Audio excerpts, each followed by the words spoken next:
You're listening to the Apple Insider Podcast.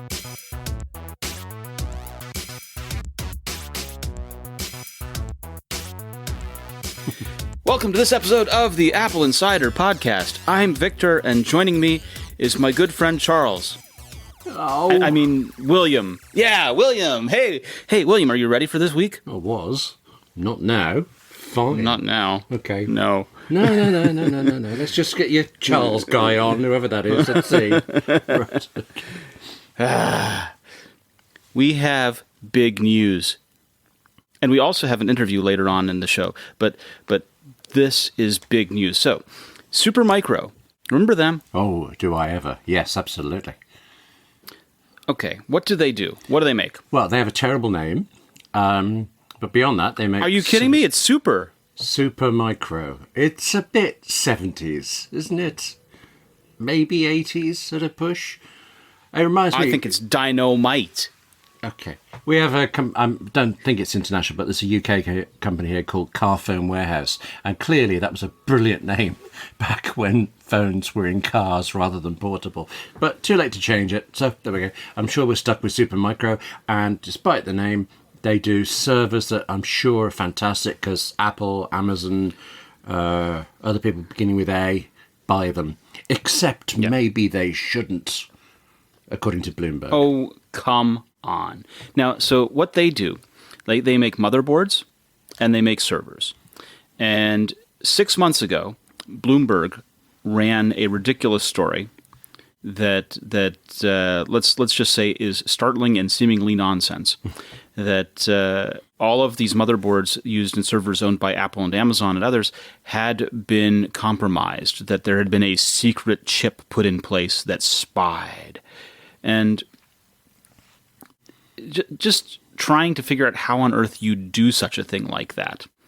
Now, I mean, if you used an existing BIOS chip and you flashed the firmware and did something like that, and the firmware didn't require it to be signed, then yeah, maybe you could do something.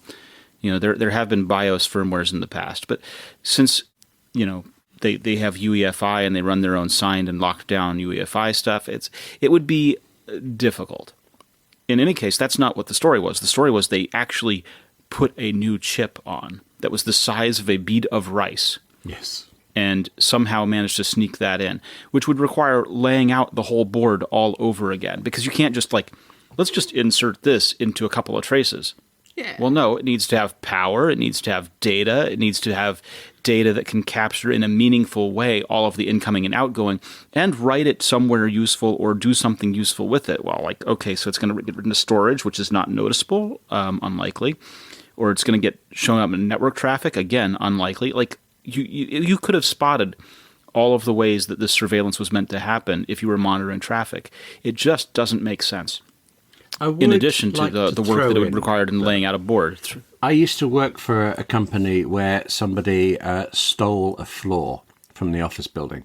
Something seemingly impossible can be done. And it's only afterwards you start thinking that it was these circumstances that happened. So right. I would... How did they steal a floor from a building? They were actually project managing the build of it, and right at the planning stage. I mean, the chutzpah of this. They were using American contractors. They were using different plans. In Britain, the first floor is known as the ground floor, and then we have first, second floor. And in the States, I understand everybody calls the first floor, which makes absolute sense. But he managed to hide how many floors were actually being built. So the entire construction and all of the fitting out money for that floor went into his pocket. So he embezzled. Yeah, fantastically brilliant idea. And he'll be out of prison soon. So, you know, one believe I can still accept that there's a possibility that something is true. I am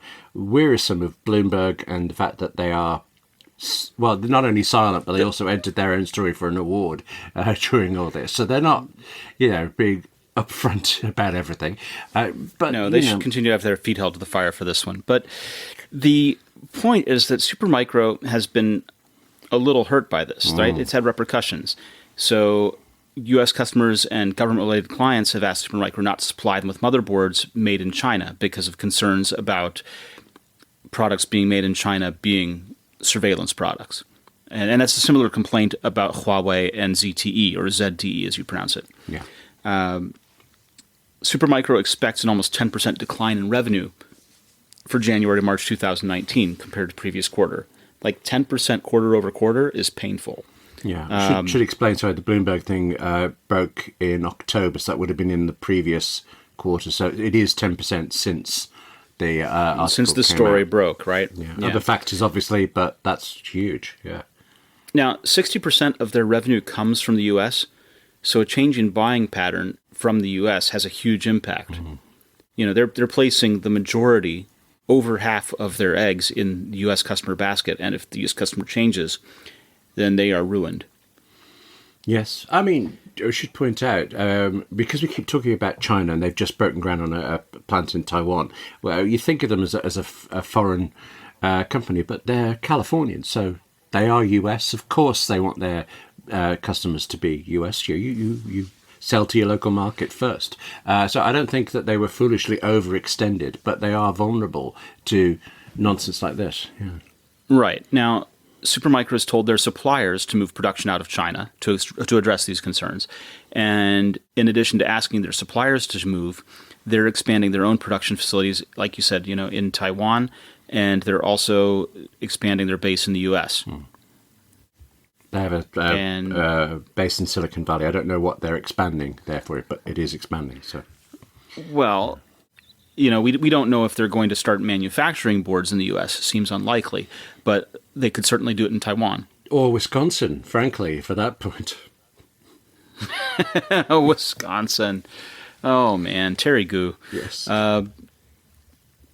Right. So the Wisconsin Foxconn thing is kind of a nightmare. Yes. There was reports about it. I think Wall Street Journal it was. I forgot the name of the writer. Spoke to residents in the area in Wisconsin. This Mount Pleasant town in Wisconsin is supposed to have this gigantic Foxconn plant, and it keeps not having it. But houses have been demolished, things have been bought back, fields have been bought up and then leased back. And one of the people spoken as to their, some sort of commissioner in one of the council was talking about how it's just like it's an imaginary now. We're just pretending it's going to happen. They sound so low and depressed about this, as you would be. Well, I mean, when you give up your house, basically, or you sell your house at a low price rather than market value, or whatever the case is, right?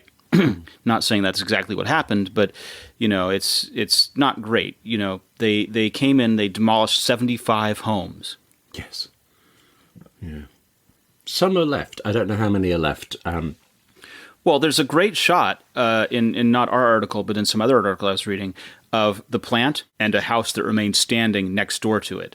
Like you really want to have your home next door to the Foxconn plant. Isn't that what happened with Macy's, though, in New York? That's the reason Macy's has that corner cut off the building, because somebody wouldn't move. And it's become iconic now. So there are all kinds of little... Well, you remember the Pixar movie Up, right? Oh, yes, yes. And the intro scene of Pixar movie Up is the old man who does not want to surrender his home, and so they're building around him. Oh, yes, yes. That happens in real life, and there are a number of places in the world. You can find pictures online of highways with a house in the middle in China. Okay, just to throw this in, there are some of the bends, the odd bends in the London Underground routes, because poor landowners couldn't afford to disagree, and rich landowners lobbied to get their lands untouched. So you get sudden left turns on the district line, I think it is. Yeah. Yeah, and in America, in the Midwest, it's like this too. You know, the all of the county and state roads wind around the farmland because the farmers are not moving. Okay. The only thing that did get to cut through were the railroads, and that's actually the history of eminent domain in the United States is the railroads. They had to find a way to write a law to allow the railroads to lay track because you couldn't just turn around the farmland. Oh, that's so interesting. Okay. Yeah. Basically, there's a lot we don't know, and farming is tough. Yeah. But Foxconn have so far failed to follow through on, well, much of anything other than built a building. And right? They were going to build this. Yeah. What were they going to use this thing for? What was Foxconn going to make here? Previously, were they going to make They were going to make TVs. Originally, it was going to be TVs. Then apparently that wouldn't work out for some reason. I don't remember. Then it was going to be LCD panels for phones and Macs that no longer use LCD panels. It was unclear. I think it was. Am I being cynical saying it was going to be used for political purposes? That probably, yes. Just ignore me. That allegedly, all that. I'll be quiet now. Wonderful. Well, Foxconn's chairman went to the White House. There's a picture of him holding up a Donald Trump challenge coin and a Donald Trump pen, and looking very happy, wearing a baseball cap. And other than that, we can imagine that nothing too significant is going on. Foxconn failing to use their factory in the U.S. for the things that they were going to. I would like to say, though, because you mentioned the, I'm sorry, what did you call it? The Trump medal thing. The challenge coin? Challenge coin. Challenge. I'm British. I had no idea such things existed. But there's a really interesting episode of 99% Invisible, the design podcast, showing how all the recent presidents have done these coins. And it's amazing how revealing of the president's personality the coins are. So I just urge... Yeah, he wanted his to be bigger than everyone else's, apparently. Yes. Or something bizarre like this. Yeah. Basically, the challenge coin is used as a way of, it's when you meet someone, they may choose to give you their challenge coin if they have enjoyed meeting you, or they respect you, or something like this, or something like that. I have the challenge coin of a 2-star general that I once met. Years ago. Yeah, it was very cool. Just presidents. It's no. In the armed services, challenge coins are a thing. In the intelligence services, challenge coins are a thing. Oh, I did not know that. Okay. Have you got a challenge coin that you could give me? Personally, no. I have never had one made. Although I know we've had a sponsor of the show in the years past that could totally make one for me. Oh, okay. I may look into that. That could be kind of cool. Yes. I mean, some people give away hoodies or sell caps and things. We could have challenge coins with you. I mean, it's a heck of a calling card, right? Here's my business card. It's flimsy and made of paper. Yeah, here's my challenge coin. Yes, and can I have it back? No, you've looked at it because I've only got the one. Yes. No. You make up you make up a batch of 50 or something and give them out. But okay, who knows? Could be fun. Anyway, I want to talk a little bit about parental controls. Okay, have I done something? Apple makes it. What? Yes. No. Parental controls. Apple makes. You have done something, but it's not suitable for the content of this show. Yeah, tell me about that. Okay. Yes. Mm-hmm. So, screen time is a thing, right? Yeah, Apple Screen Time. Yes, I ignore it, but yes. Screen time became a thing because there was a swelling of news around the idea that too much screen time was bad.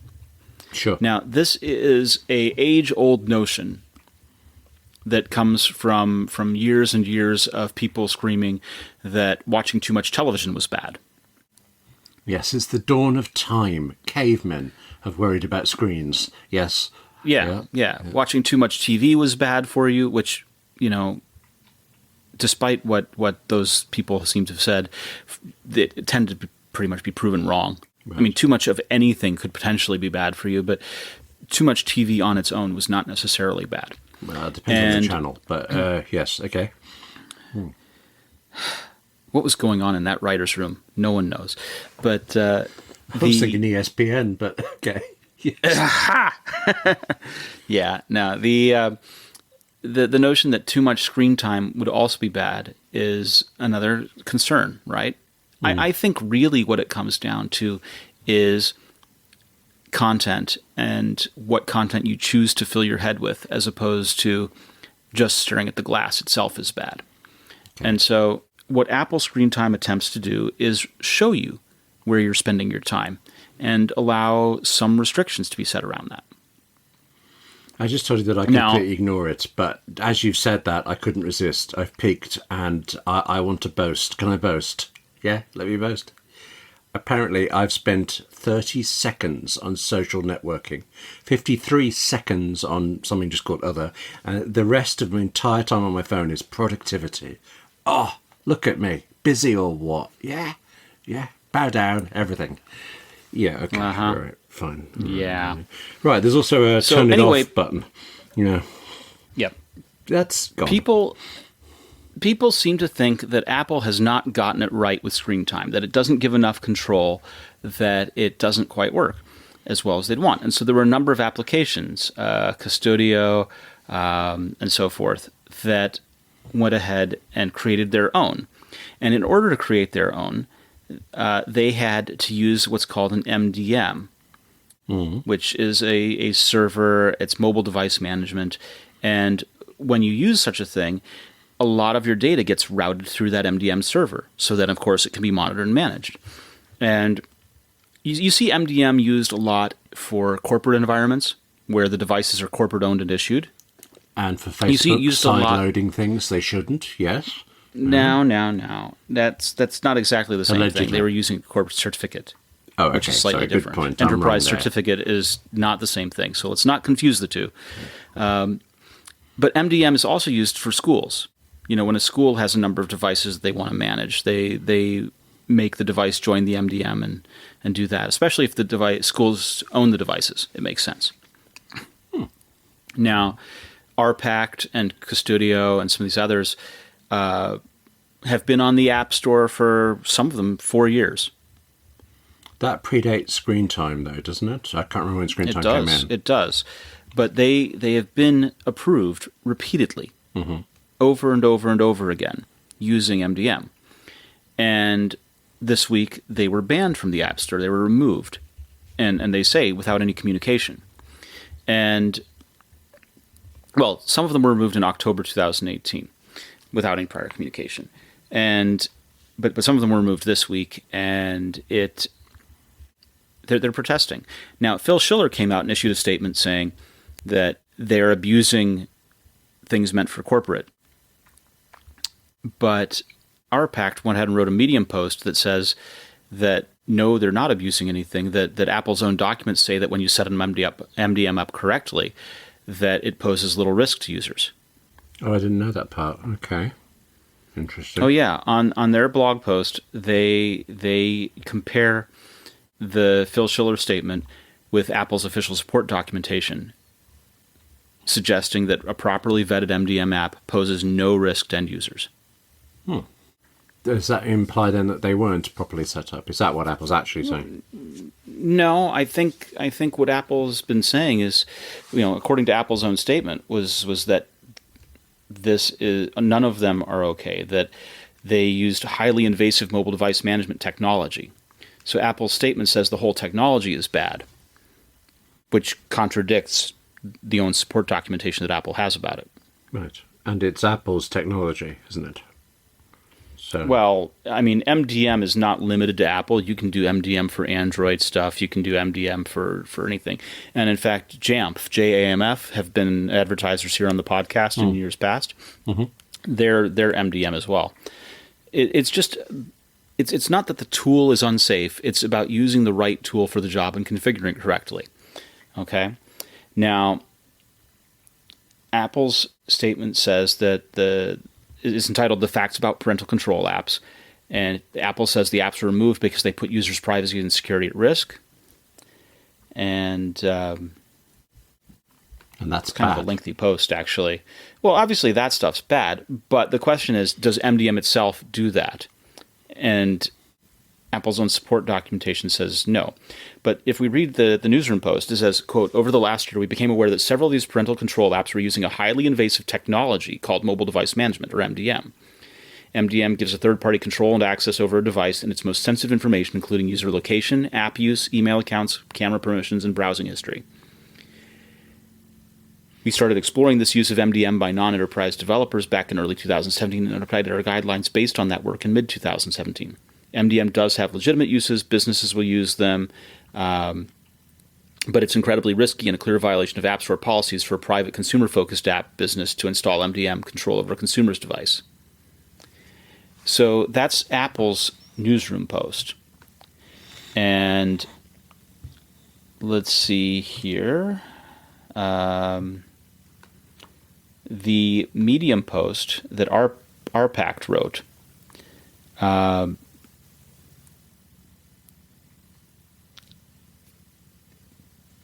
covers their use of MDM, and point by point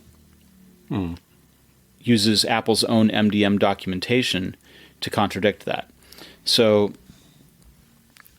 just reading through this lightly, the Apple press statement says MDM gives a third-party control and access over a device and sensitive information. And Phil Schiller said, no one except you should have unrestricted access to manage your child's device.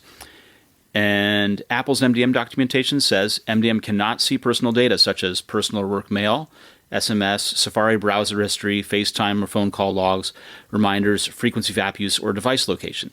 So that's kind of a pretty direct contradiction, wouldn't you say? Yes, Apple's thing seemed very reasonable, but now maybe not so much. Okay. Yeah. So Apple's press statement that I read to you says businesses will sometimes install MDM on enterprise devices to keep better control of proprietary data and hardware, but it is incredibly risky. And the documentation says when users enroll in MDM for the first time on an iOS device, they're provided with information about what the MDM server can access. This provides transparency to users about what's being managed and establishes trust between you and the users. Users understand how their devices are being managed and trust their privacy is protected. With the user-owned deployment, iOS MDM offers personalized setup by the users and transparency around how devices are configured, along with assurances that the user's personal data won't be accessed. So again, do you see any kind of opposition between those two statements? No, I'm reading between the lines as far as I can, and that would be no. Okay, so Apple's clearly going to go, whoops, we were wrong, and then put them back. No? I mean, either the Apple MDM documentation is incorrect, or Apple's recent statements and the knock-on removal of these apps from the App Store is incorrect. Right. So let's sort that out for them. What do you think? Which one do you like? We'll do that. I'm not positive I know which one is correct. I would prefer to believe that the MDM documentation is correct. I would rather believe that, because that would say that people who've been using MDM have been doing so in a safe way, and that user device location hasn't been shared and people's privacy has been protected. The other way suggests that the documentation has been wrong and people have been doing this with all kinds of risks that they were assured by Apple weren't there. Yes. None of this is a good situation, William. No, I don't know what to suggest, except obviously switch off screen time, because that's I can do that. That's useful. Yeah, you can do that. Fine. Okay. Right. Netflix rolled out adaptive high-quality audio for Apple TV owners with surround sound. So Netflix is launching this as high-quality audio. Mm-hmm. It's crisper sound for viewers with surround sound systems. Basically, the compatible videos are going to be labeled for Dolby Atmos or Dolby Digital Plus 5.1, Netflix said. And this includes videos that only have a 5.1 emblem. Those standards are both supported by Apple TV 4K. Only Digital Plus 5.1 is available on the Apple TV HD, or the fourth generation Apple TV. Right. The quality is adaptive based on bandwidth, and so you'll get bit rates anywhere from 192 kilobits up to 640K, which Netflix says is perceptually transparent. Well, Atmos will start at around 448 kilobits and reach as high as 768. Atmos requires Netflix's premium plan, so you'll be putting out $16 a month for that. But that's the same that's also needed for 4K. They expect these bit rates to evolve over time as they get more efficient with their encoding. And this could offer Netflix an advantage. But what I want to point out is that this is not exclusive to Apple TV. It certainly works with Apple TV and Apple TV 4K, but I did a quick look around just to see what other devices are available that support those. And what I found was that the Amazon Fire TV stick, 4K stick, supports Dolby. The Fire TV's 4K stick supports Dolby Atmos. Oh, I didn't know that. Okay, is that new? Do you know? The 4K stick is several months old at this point. The Fire TV Cube also supports Dolby Atmos. Okay. All right. And so a Fire TV stick is $50 and a Fire TV Cube is $120. Right, so somewhat cheaper than Apple TV. But since I've already got an Apple TV, I don't have the 4K one. I have the one before. 4th gen. Thank you. Yeah. And I like it very much. But I'm unlikely to change to Fire because of this. But, at some point. Well, I decided to go look at Roku. Oh, yes. Roku has a number of models and ranging in prices. They have a Premier, and then above the Premier, they have a Premier Plus model. And the Premier is the most affordable 4K model that I can find that they offer. It is $39, and they claim it's the easiest way to access 4K material. And just looking at it, it has Dolby Audio, which they don't exactly specify what that is. That could be anything. And Dolby Atmos pass-through over HDMI. So they also, for $39, support Dolby Atmos. Okay. This doesn't seem terribly relevant, but it's on my mind, so I have to share it with you. Last night, I watched a film on my Apple TV using the AirPods 2. I've often done it with AirPods 1, and I tried it out when I got AirPods 2, but last night I was just enjoying the film, and I was really conscious that the sound was substantially better. There were things in the soundtrack I hadn't heard before. So, sound is good. There you go. That's good headphones, good speakers matter. What I want to point out is that doing a Dolby Atmos system is kind of a huge expense, right? You need to have a receiver to decode it, and you can get those, used around $300, but normally they cost around $700 or so and up.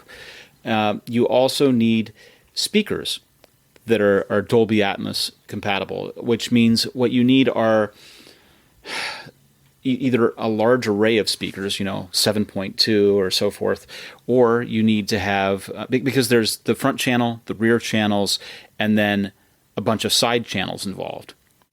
And also, vertically, you have the around listening height, and then you have above kind of thing. And the way a lot of speaker manufacturers, like Monoprice, for example, get around this is by putting drivers in that fire up to get that top sound reflected off the ceiling. And so it's sort of monetarily intensive to do this. Are you saying... I'm wondering how many people actually have all this stuff. So are Apple and Amazon all that's just pretending they've got it and figuring the 3 people who've got the equipment probably won't get around to trying it out? No, I expect that they've gone ahead and got the codecs involved to be able to do it.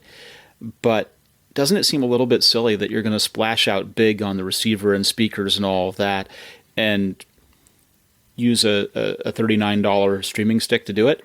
Well, if it works, I'm fine with that. I guess, yeah.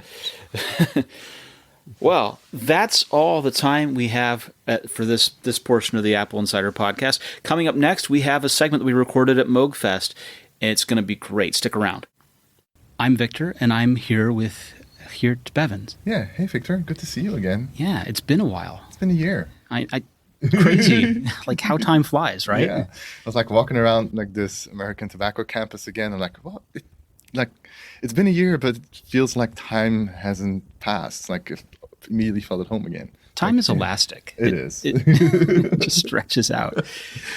So you were emailing me a couple of weeks ago about something that you're doing with the Apple Watch. Yeah.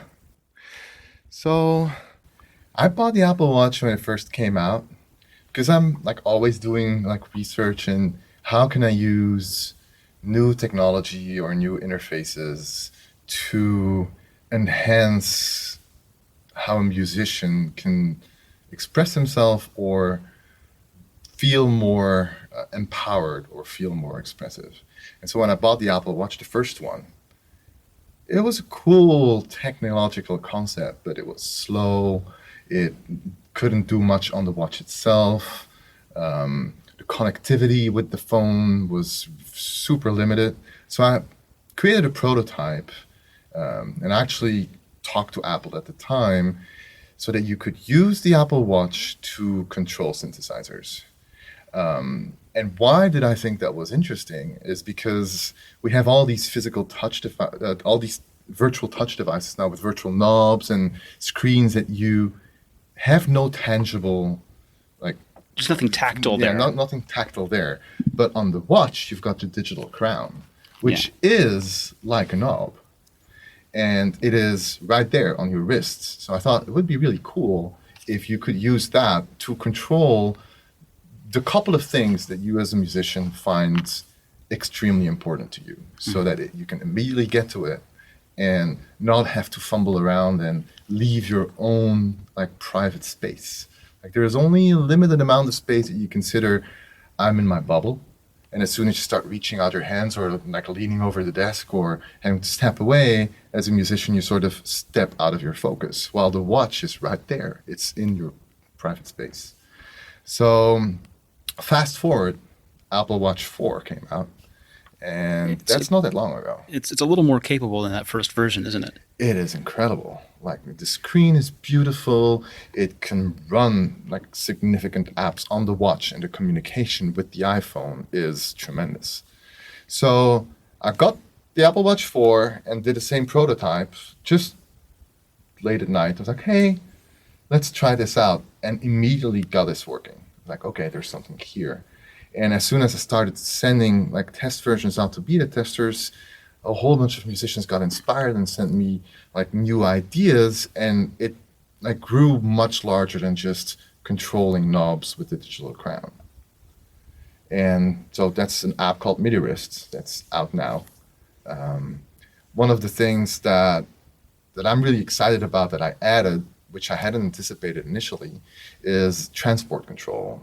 So transport control allows you to play, record, stop, rewind, undo while you're recording. And a lot of musicians nowadays record in a home studio, and they're basically engineers, mixing engineers, recording engineers, musicians, arrangers. They do all at the same time. And personally, as a musician, I always find it very jarring to have to step to the computer and like start the DAW or use an external controller. A DAW is a digital audio interface that you can the digital audio workstation that you can record in. And having transport control on your wrist, you just, it's as if you're using your instrument. You just tap it and it starts recording. And you don't have to move to another space. You don't have to use another mechanism that you have to think about. And so that's one feature that I hadn't anticipated that I'm super excited about. And then the next step, which I think is going to be really like big, people seem to have trouble latching onto it because I think it might be a little bit too early, is Siri control over all those functionalities. I personally had never used Siri before because I always feel that it's too slow. It's like I can type something faster than ask Siri how to do it. Interesting. But speed is not always what is important, certainly not like when you're recording. And like if you're sitting there with your hands on your guitar or whatever you're using as an instrument, being able to say, hey Siri, press record. Let's see, like someone's, there we go. Waiting to see which one is going to get prompted here. So, and like a few of your listeners will have the same situation. I recorded this video on YouTube and everyone that's watching is like, no, it went no. So being able to say that while you're ready to record is so natural. Even if it takes like 2 seconds to start, it doesn't really matter. If you would be working with a sound engineer that's in another booth and you have to communicate over the microphone, say, okay, I'm ready to record, let's go. It's even slower than that. So just sitting there and being able to just get in your mind space and say, okay, now I'm ready, press record, and there you go. That's so amazing. And powerful. Yeah, powerful. Because the problem that I see with the old way of doing things is that, just as you said, taking yourself out of your personal space, you're taking yourself out of the mental context, Exactly. right? You're prepared, you're ready to play. Yeah. But now you've got to go be a producer. Now you've got to go be an engineer. Yep. As opposed to the expressive artist that you were trying to be. Yeah.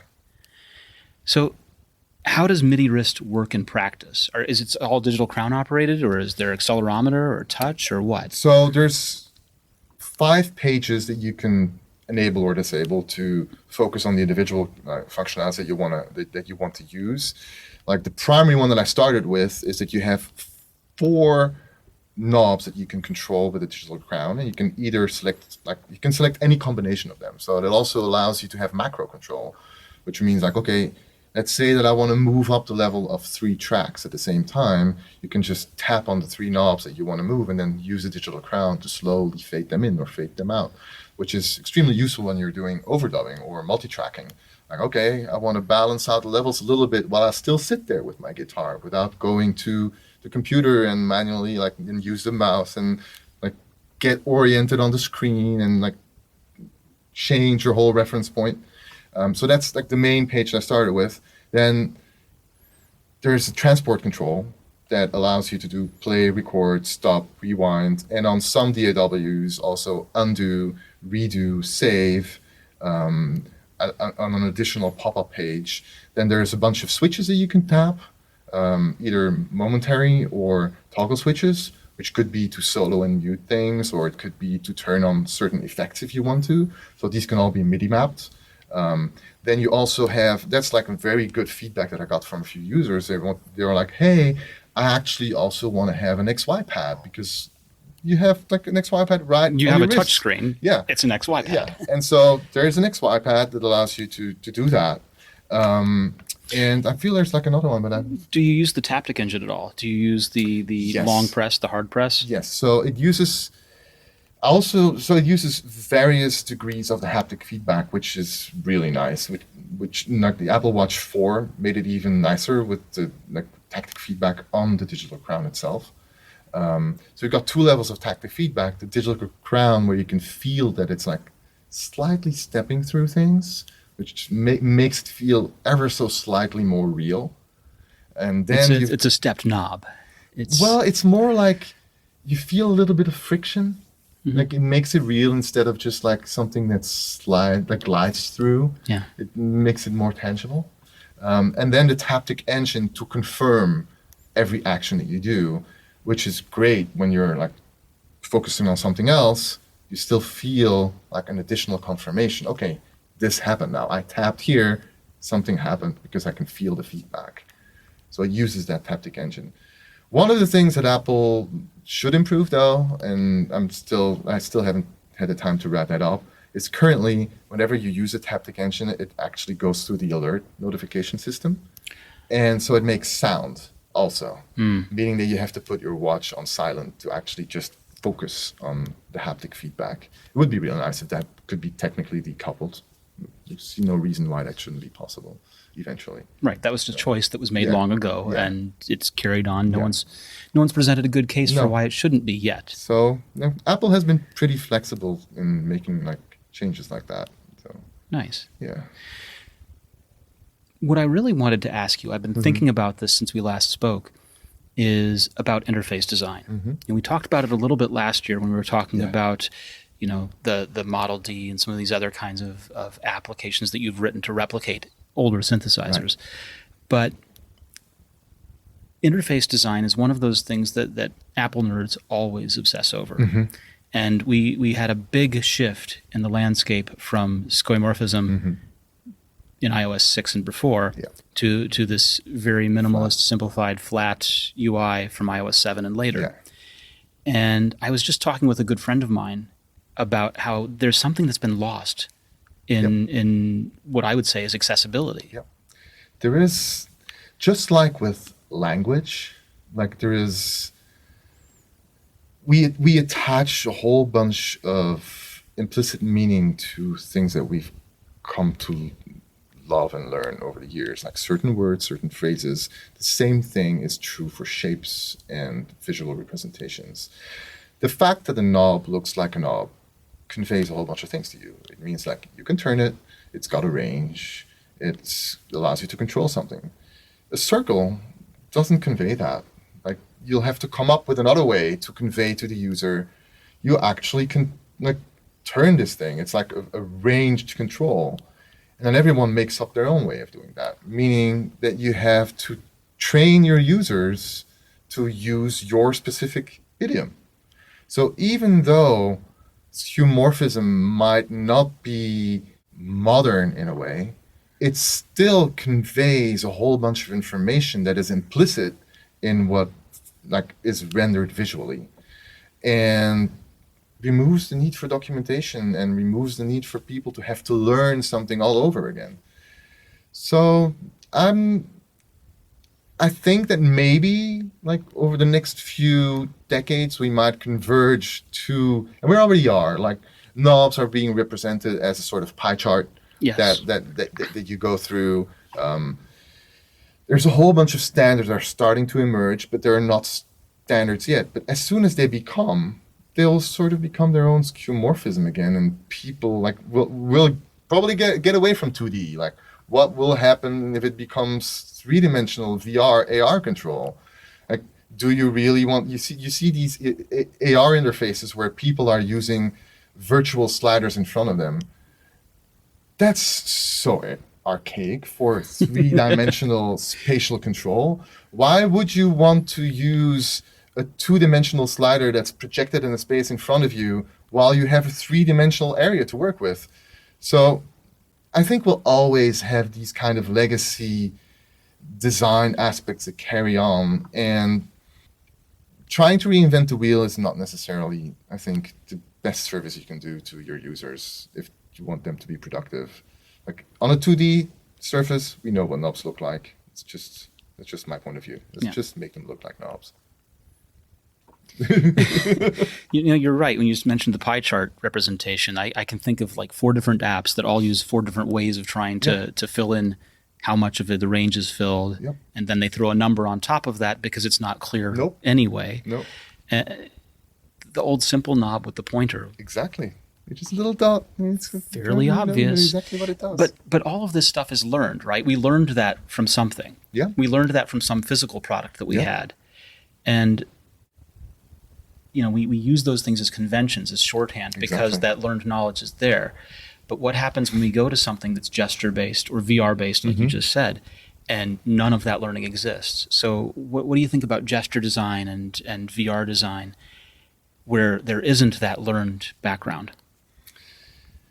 I think we have a long way to go as like humans to figure that out.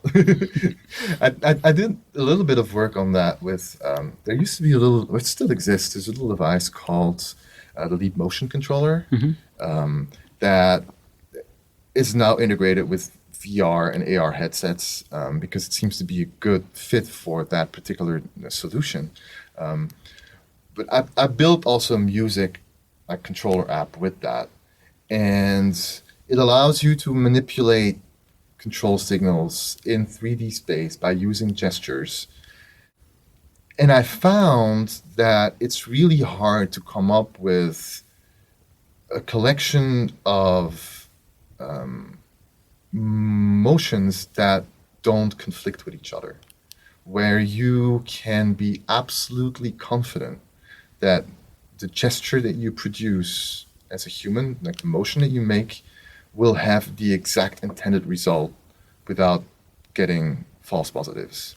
It's one of the most frustrating things you can have. I'm going back to the musician's mindset. Like, you want to change the volume on one particular track, and you're changing the wrong one, or you want to press record and you press stop, or whatever. Like, those kind of things, they completely mess with your being in the zone. Right, and for someone who just is using their phone and doesn't do music well at all or anything like this, it's the equivalent to typing and having autocorrect replace everything you've typed with something nonsensical. Yes. It's just more frustrating than it could be. So I think there's a lot of research to be done there. One of the things that I started converging to is that you need reference points. Even though you're in a fluid three-dimensional space where you can do whatever you want, it's easy to get lost into that space. So having physical reference, tactile reference points, to me seem like a good stepping stone to get confirmation of what you're doing and to be comforted in the action that you're undertaking.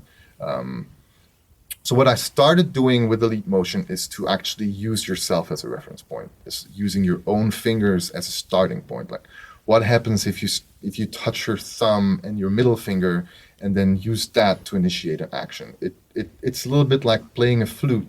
Like, you press down and you know that you're going to play a particular note, and then from there on you can gesture in 3D space and be confident that the actual action that you're undertaking is based on a physical reference point that you have full control over.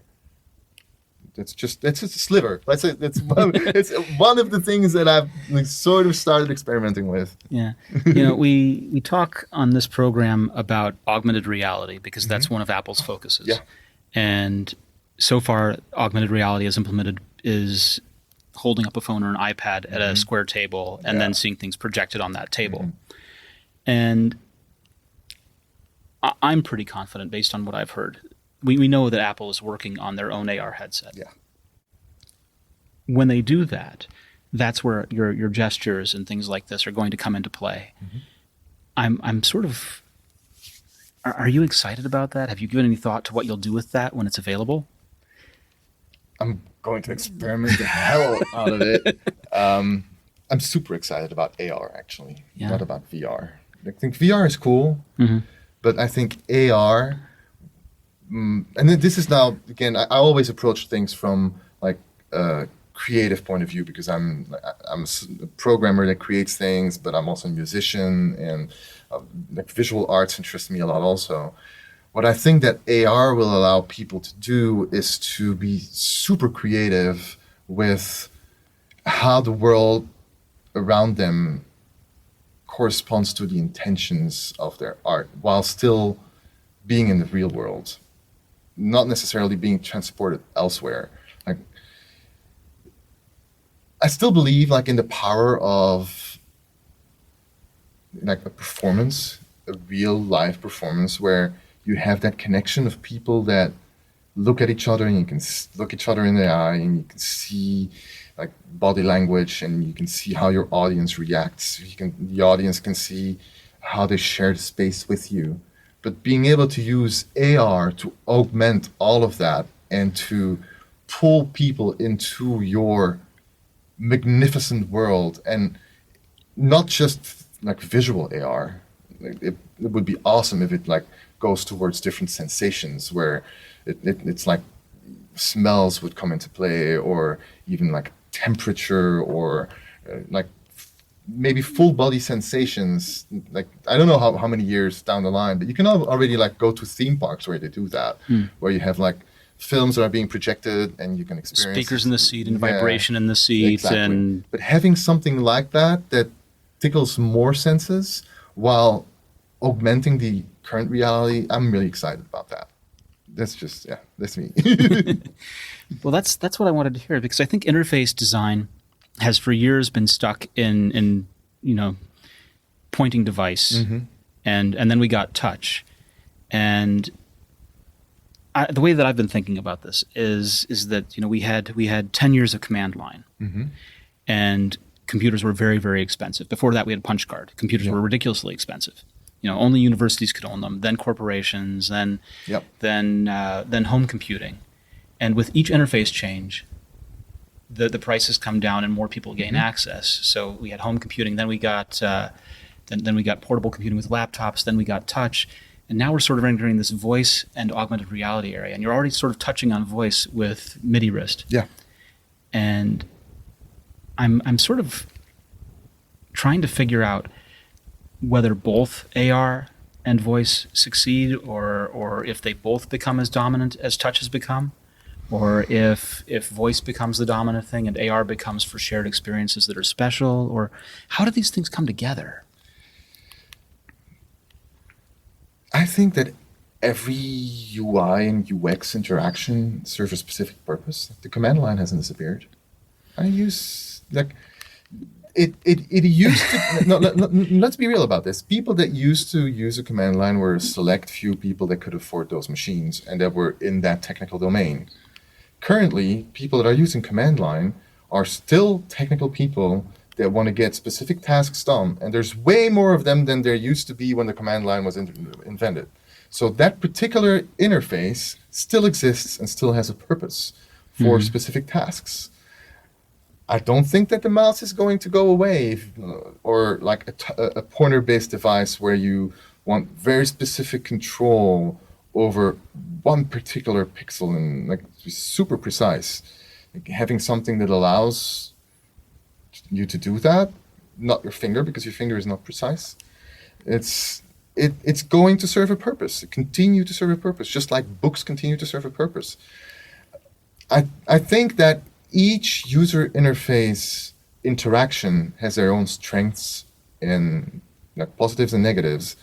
They don't necessarily have to cancel each other out. Like voice is awesome, but I don't want to use voice when there's someone else around. I'm always like, what if I'm bothering them? Right. So there's a social aspect to it. There's a social aspect of voice. And there's also AR, you have to set up a whole bunch of things.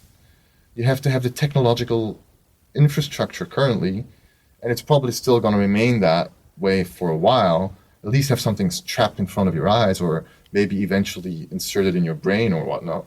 But you still have to have that thing present. You can't just oh, I'm at the beach on AR right now. Mm-hmm. It's going to require some kind of a setup.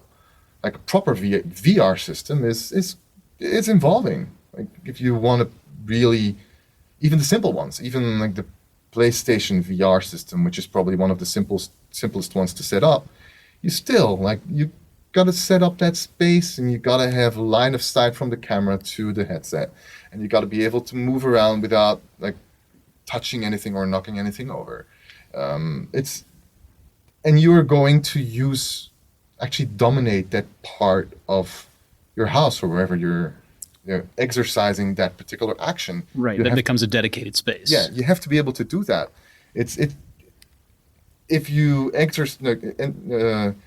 go into a VR interaction, actually I don't, maybe some people do, but I feel very bad if my partner is right there and I'm just sitting there with a VR headset, and it's like, I don't, you just be here, I'll do my thing, and I'm not aware of your actual existence. Right, because you had a shared experience, and then you broke the shared experience by separating yourself away from it. So I think all these elements have their own, particularities to them. And we'll continue to experiment with them. I think a lot about voice as in some point maybe replacing touch. And I think about it not for replacing all uses, but in terms of making computing more accessible to a wider range of people. Yeah. By having cheap smartphones available, it's true. It means that people who formerly had no access to the world's libraries or the world's information, or even something as simple as the train timetable, now have access. Yep. And that voice enables people who are otherwise functionally illiterate to use these smartphone devices and navigate information and have it read to them and be able to respond to their own commands. Yep. Yeah, I agree. It's certainly not there yet, but I feel like that kind of control is just as empowering as your example where you say, totally. Voice assistant who shall not be named because it'll trigger everyone's phones again, start recording. Yeah. Right? That's a simple 2-line command. Yeah. But it changes everything for that artist in that moment. It does. But to me, it only works if that artist is not in presence of other people. Like we actually just witnessed it, like the voice assistant that will not be named. Just the fact that I said that is creating a problem for the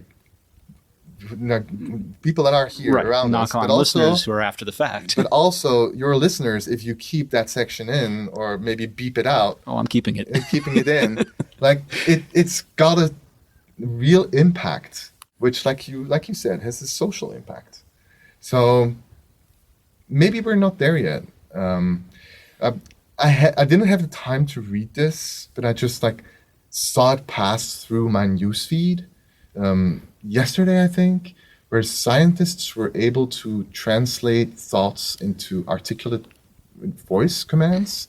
So maybe that is just a segue into going into that straight connection, where audio isn't necessary to formulate those desires, but the actual neural synapse energy is sufficiently well interpreted to trigger like those commands or desires or searches without having to bother everyone that is like in the same space. Yeah, I read a few more sentences about that. I also missed the whole article, but the gist of it was that they were able to tap into the brain in a way where when a person, it's not about just thinking the words, it's about making the effort to speak as if you were whispering. Okay.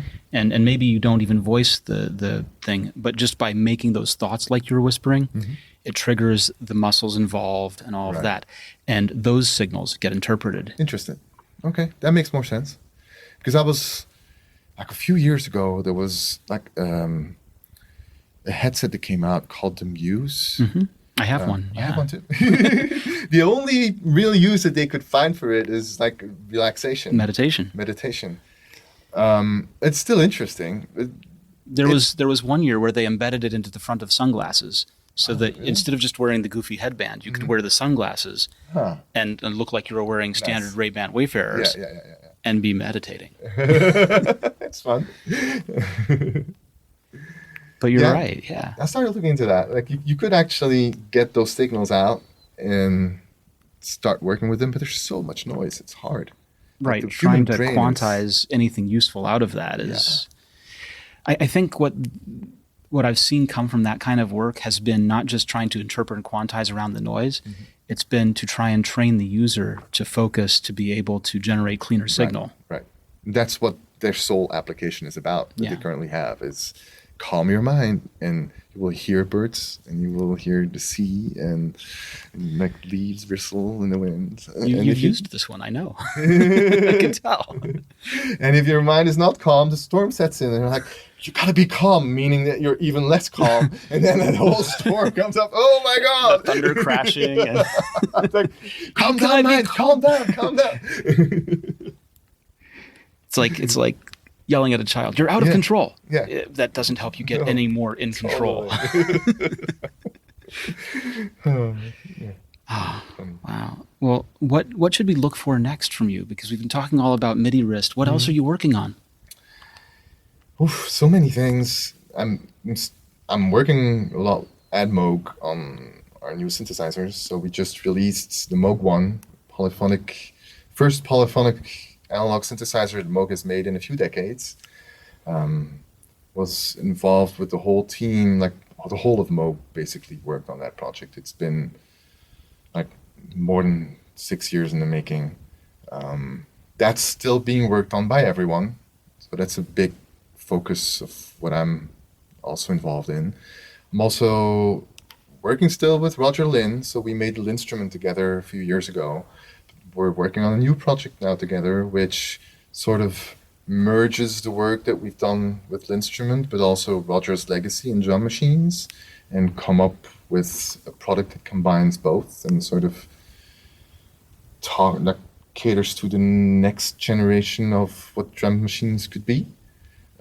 So that's active, ongoing now. Prototype exists, and we're working on it in my spare time somewhere. I can code on it now because there's a prototype. So whenever there's like an hour here and there, okay, let's do this now. Those are the highlights. One of the things I want to do is, and there's been rumors like flying around. So I've heard it's been published on the web that the next version of macOS will have Siri voice command shortcuts. So I want to create a version of MIDI wrist that runs straight on the computer, where you can use either the earpods or just talk in the room, and you don't necessarily have to have an Apple Watch or an iPhone, but you can just talk straight to your DAW and set up all the commands that you want to set up just by talking to your computer. I think that's gonna be like revolutionary once people can use that in their home studio. Set up macros, even go way beyond like transport control. Like it's being able to set up your favorite effect chains, being able to load certain projects, being able to manipulate tracks simultaneously, and perform edit operations while you're not touching the actual DAW. I'm sorry, I'm just kind of speechless, but that sounds like a really incredible use of shortcuts. Yeah. So I was hoping, because I was talking to Apple about that, hey, I tried to use the Siri prototype I did on the watch and the phone on the Mac, but I don't see any of the Siri interfaces here.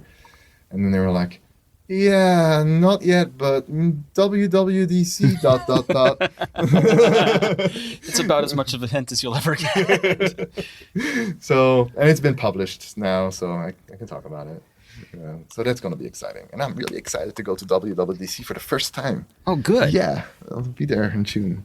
Wonderful. Yeah, I'm super excited about that. Cool. Well, we'll have to talk to you after you go and hear all about it from your experience, from your point of view. Yeah. Well, I'm rarely been so excited about it. Like, I don't even know. It's not a conference. It's like, I guess it's an experience.